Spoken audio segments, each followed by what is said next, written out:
हाय, मेरा नाम है गिरीश शर्मा और इस वीडियो में मैं आपको ये बताऊंगा कि इंटरव्यू को फेस कैसे करें। दोस्तों, इंटरव्यू फेस करने के लिए सबसे ज़्यादा इम्पॉर्टेंट चीज़ ये है कि बाकी सब चीज़ें तो आपके रिज्यूमे में लिखी हुई है, जिसे हम बायोडाटा भी बोलते हैं, लेकिन जो चीज़ें आपके रिज्यूमे या फिर जो बायोडाटा है उसमें नहीं लिखी हुई हैं, वो चीज़ें वो आपके अंदर देखना चाहते हैं। तो जो सबसे पहली चीज़ जब भी आप इंटरव्यू को फेस करें वो है ऑनेस्टी।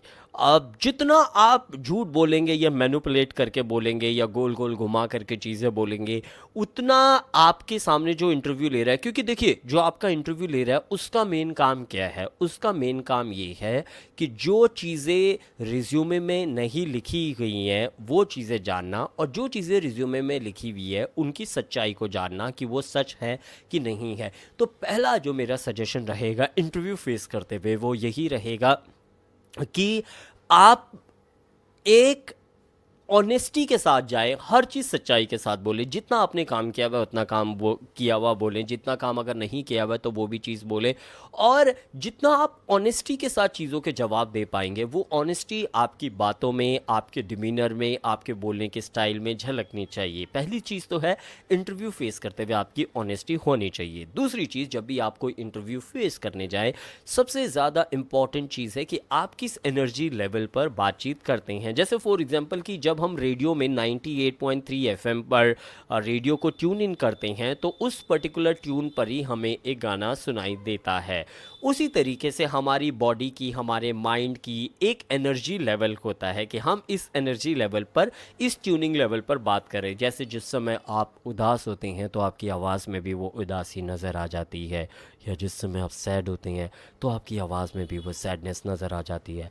जिस समय आप थोड़े से कॉन्शियस हो रहे होते हैं और थोड़े से डर रहे होते हैं तो वो चीज़ आपकी बातों में नज़र आ जाती है। लेकिन जिस समय आप अंदर से बहुत खुश हैं और बिल्कुल खुशी के साथ दूसरों के साथ बातचीत कर रहे हैं तो वो भी चीज़ आपके अंदर नज़र आ जाती है। तो दूसरी चीज़ ये है कि जो आपकी वाइब्रेशंस हैं वो बहुत ही नेचुरल और एनर्जेटिक होनी चाहिए, पॉजिटिव होनी चाहिए। ये पॉजिटिव एनर्जी हम बाहर से फेक नहीं कर सकते।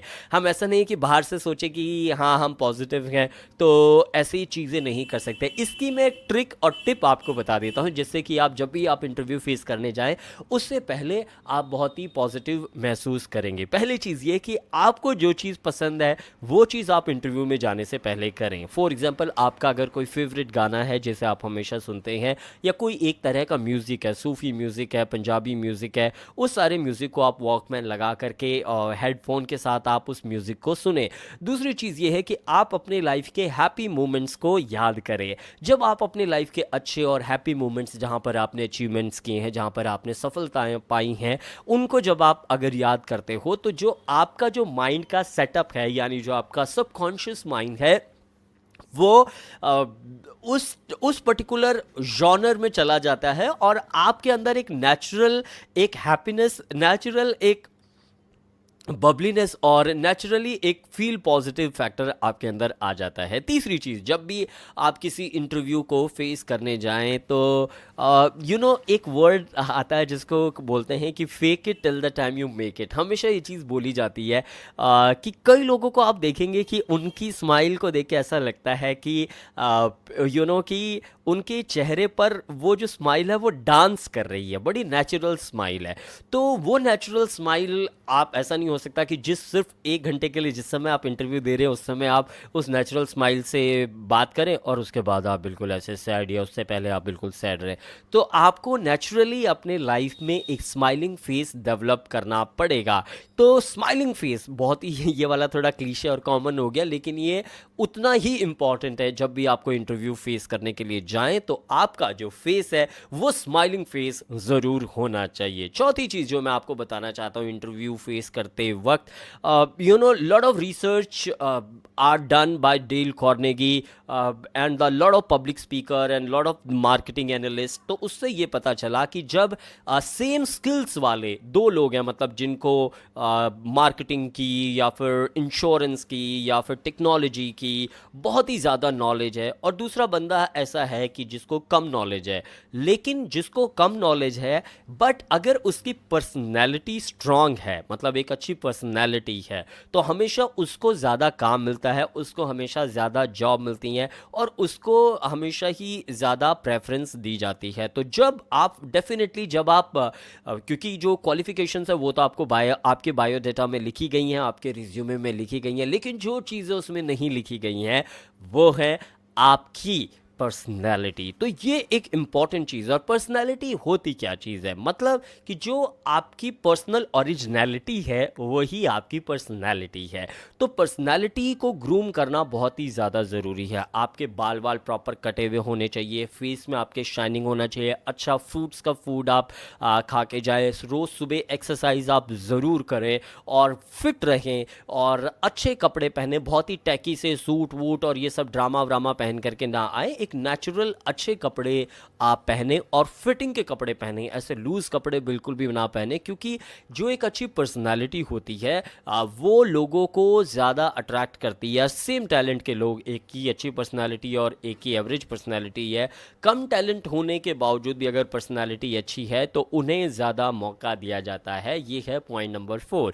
पॉइंट नंबर 5, जब भी आप किसी का इंटरव्यू दे तो एक दुनिया की सबसे बड़ी भूख ये होती है, हमें ये लगता है कि हम जितना बोलेंगे उतना हमारे को चांस मिलेगा यहाँ पर कि शायद मुझे जॉब मिलेगी, अब मुझे मैं इस इंटरव्यू को क्रैक कर पाऊँगा। लेकिन मेरा सजेशन आपको ये रहेगा कि जितना आप कम बोलेंगे या फिर लिमिटेड बोलेंगे, या फिर दूसरे शब्दों में कहें कि जितना आप सुनेंगे उतना ही आपका इंप्रेशन सामने वाले पर पड़ेगा। डेल कार्नेगी, जो कि एक पब्लिक स्पीकिंग और जो कि एक कम्युनिकेशन के बहुत ही बड़े एक्सपर्ट रहे हैं, सालों साल पूरे वर्ल्ड में उनकी किताबें छापी जाती है, उनकी New York times best selling books है। उनका ये हमेशा ये मानना है और उनका हमेशा ये कहना है कि जब भी आप किसी से भी कम्युनिकेशन करते हैं उस समय ये बहुत ही ज़्यादा इम्पॉर्टेंट है कि आप सामने वाले को ज़्यादा सुने और उसको जब आप बहुत ध्यान से सामने वाले को सुनते हैं और तब जब आप उनके जवाब देते हैं तो सामने वाले को भी उस कम्युनिकेशन में और उस बात करने में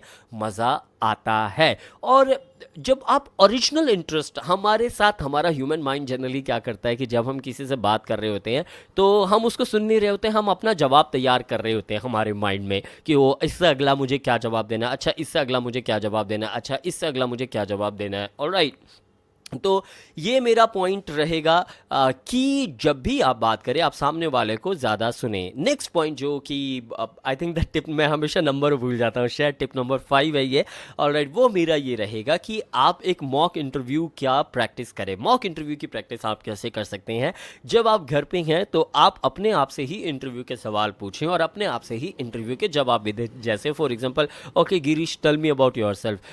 well, thank you sir first of all giving me an opportunity to give this interview to you, and but I started my career from BD school, and then this.